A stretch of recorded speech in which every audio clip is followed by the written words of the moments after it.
Cinema വിതരണത്തിന്റെയും വിദേശ company പങ്കാളിത്തത്തിന്റെയും പേരിൽ കോടികളുടെ തട്ടിപ്പ് നടത്തിയ ഓസ്ട്രേലിയൻ മലയാളിയായ വ്യവസായിക്കെതിരെ ചലച്ചിത്ര നിർമ്മാതാവ് രംഗത്ത് വന്നിരിക്കുകയാണ്.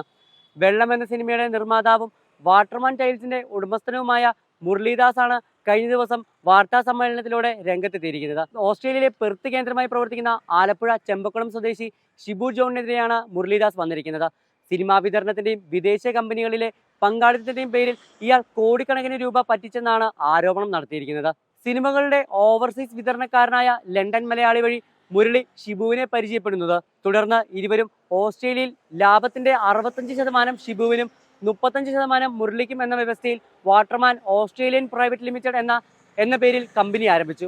എന്നാൽ ഒരു വർഷം തികയുന്നതിന് മുമ്പ് തന്നെ അക്കൗണ്ടിന്റെ സഹായത്തോടെ തന്റെ അറിവോ സമ്മതമോ ഇല്ലാതെ കമ്പനിയുടെ പങ്കാളിത്തത്തിൽ നിന്നും തന്നെ ഒഴിവാക്കിയെന്നും കച്ചവടത്തിനായി പെർത്തിലേക്ക് കയറ്റിയച്ച ടൈലിന്റെ വിലയായ 1,60,00,000 രൂപ തനിക്കെതിരെ നൽകിയിട്ടില്ല എന്നുമാണ് മുരളീദാസ് ആരോപിക്കുന്നത്. ഓസ്ട്രേലിയയിൽ ഇയാളുടെ തട്ടിപ്പിനിരയായ 10ഓളം പേർ പരാതി നൽകിയിട്ടുണ്ടെന്നും കേരള പോലീസും ഓസ്ട്രേലിയൻ ഫെഡറൽ പോലീസും ഇയാൾക്കെതിരെ കേസെടുത്ത് അന്വേഷണം ആരംഭിച്ചിട്ടുണ്ടെന്നും മുരളി ആരോപിച്ചു. പ്രദർശന വിജയം നേടിയ പല ചിത്രങ്ങളുടെയും വിതരണാവകാശവും തന്റെ കമ്പനിയിലെ പങ്കാളിത്തവും വാഗ്ദാനം ചെയ്തിട്ടാണ് തട്ടിപ്പുകൾ ഏറെയും നടത്തിയിരിക്കുന്നതെന്നും ഇതോടൊപ്പം ഓസ്ട്രേലിയൻ വിസ നൽകാമെന്ന് പറഞ്ഞ് നിരവധി മലയാളികളെയും ഇയാൾ പറ്റിച്ചിട്ടുണ്ട് എന്ന് മുരളി വെളിപ്പെടുത്തുന്നു. തന്റെ സ്ഥാപനത്തിൽ ജോലി ചെയ്യുന്നവരുടെ അക്കൗണ്ടുകൾ വഴി പണമിടപാടുകൾ നടത്തി അവരെ നിയമക്കുരുക്കിലാക്കുമെന്നും അതേ തുടർന്ന് ഭീഷണിപ്പെടുത്തി കൂടെ നിർത്തുകയുമാണ് ഷിബുവിന്റെ രീതിയെന്നാണ് വാർത്താ സമ്മേളനത്തിൽ മുരളി ആരോപിച്ചത്. തനിക്കും ഷിബുവിന്റെ തട്ടിപ്പിനിരയായ എല്ലാവർക്കും നീതി ലഭിക്കുന്നതുവരെ തന്റെ പോരാട്ടം തുടരുമെന്നും വാർത്താ സമ്മേളനത്തിൽ മുരളീദാസ്